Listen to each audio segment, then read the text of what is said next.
I really love the big debates in computer science, the really large fundamental design debates. Things like monolithic kernels versus microkernels, static versus dynamic typing, stuff like that. Because these debates teach you so much, and often they have very real personalities, often the titans of computer science, taking opposite sides of these debates. And one of the biggest such debates that has played out over the last few decades in computing has been RISC versus CISC, reduced instruction set computing versus complex instruction set computing. And today I want to take a look at that debate through these two very real personalities, two titans of the field. One is Pat Gelsinger, who up until recently was the CEO of Intel, but also back in the day led the design of the 486 chip. And he represents the CISC camp with Intel, obviously. And the other person in this debate is John Hennessy, who, along with Patterson, of course, wrote the computer architecture book, which, if you have done computer science in college, you probably studied computer architecture using this textbook. And both of them were awarded the ACM Turing Award a few years ago. So back in 1989, I believe, Gelsinger and Hennessy had a live debate that was recorded and a transcript of which was published in a magazine called Microprocessor Online. And for the life of me, I cannot find either of these things online. And I've done a ton of Googling and searching and all that stuff. So if someone has a pointer to the originals, I would really appreciate a link or a pointer. But there are plenty of articles and secondhand accounts which talk about that debate. And one of those, which I suppose is fairly close to the original, is this interview that Pat Gelsinger did with the Computer History Museum. And he recalls this debate during the interview. So I want to take a look at what Gelsinger was saying about this interview. A bit of history, Gelsinger was actually going to Stanford as a student of Hennessy to get his PhD. And that was also the same time that he was being wooed by Intel to lead the 486 project. I love this somewhat mythic angle to this whole story where the main proponent of CISC is a grad student of the main proponent of RISC. I remember reading papers from around that time, and RISC was very ascendant. RISC was this clean, well thought out, principled way of building computer chips, and everybody loved it. And of course, right now we think of Intel as being completely married to the x86 architecture.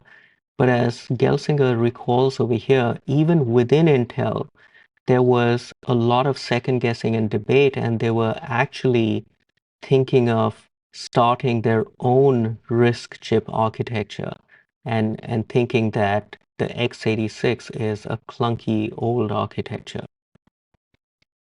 As he says over here, many of the other leaders at Intel at the time were convinced that the RISC dogma was correct, and I was convinced it was dead wrong. One of the things about RISC is that since it has such a uniform, simple architecture, you can retire or you can execute one instruction every clock cycle. And Hennessy was telling Gelsinger at the time, CISC chips will never break 2 clocks per instruction. And this was the time that Gelsinger was leading the design of the 486 chip. And like he says over here, I knew in the back of my mind that I was already running simulations at 1.8 clock cycles. So what's his argument? Why is Gelsinger so confident that in spite of the clean design, in spite of all the love that RISC is getting, why is Gelsinger so convinced that CISC or the x86 architecture being the main flag bearer of a CISC chip, why will that still come out ahead? And this is the gist of his argument. I'll quote, software follows instruction set follows Moore's law. Unless you're 10x better, and you're lucky if you're 2x better, he's talking about RISC, Moore's law will just swamp you because architectural compatibility becomes so dominant in the adoption of any new computer platform. And then he breaks down his argument in a bit more detail, and he is making three main points. The first one is that the gap between RISC and CISC is dramatically overstated.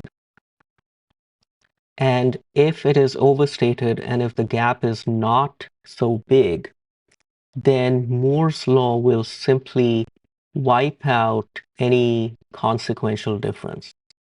As he says over here, if the gap is less than 2x, in Moore's law timescales, that's less than one process generation. That's less than 2 years.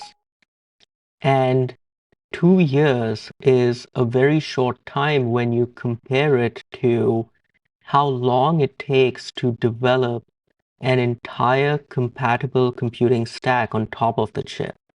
So he's counting on Moore's law and the existing legacy compatibility advantage.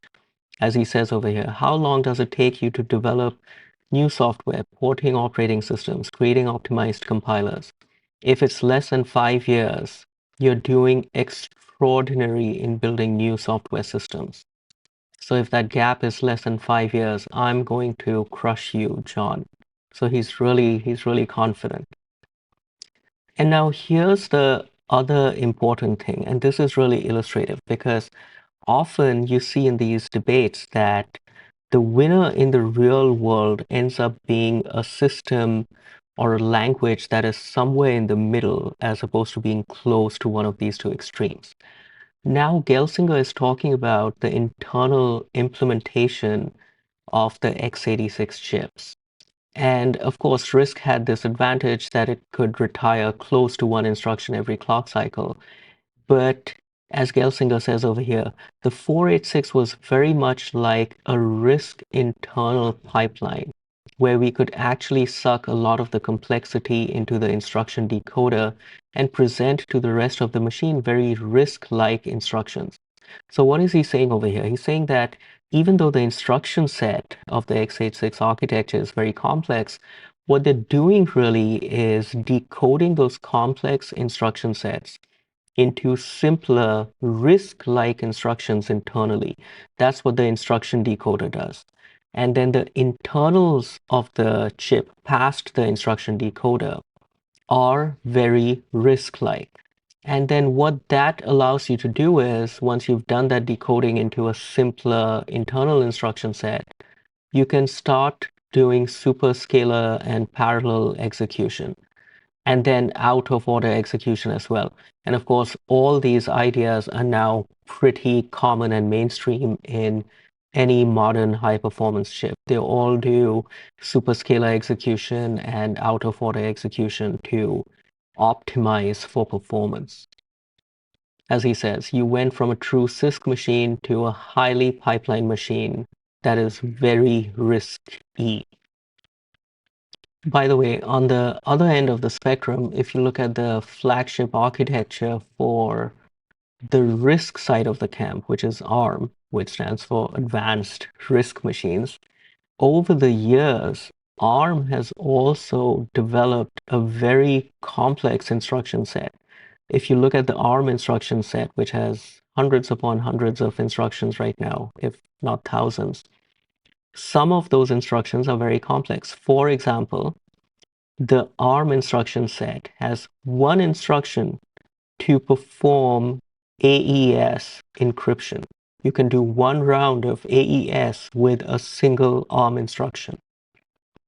Here's Another example of a very convoluted ARM instruction, polynomial multiply long. So you give the coefficients of a polynomial in a bunch of vectors, and the ARM instruction set has one instruction that will multiply those two polynomials.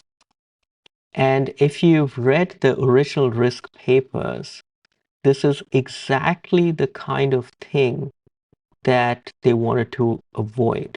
This is the kind of thing that RISC chips are never supposed to do. So all that is to say is that if you look at the real chip implementations today, CISC and RISC are not that different from each other anymore. And if you look at their internals, they all have very similar internals where you take out a lot of the complex instructions in the instruction decoder phase of the chip. And then the internal of the chip is very RISC-like. Anyway, I'll leave links to all this below. I just thought it was a really interesting debate, and you can see how it played out over the decades since this original debate happened. All right, thanks.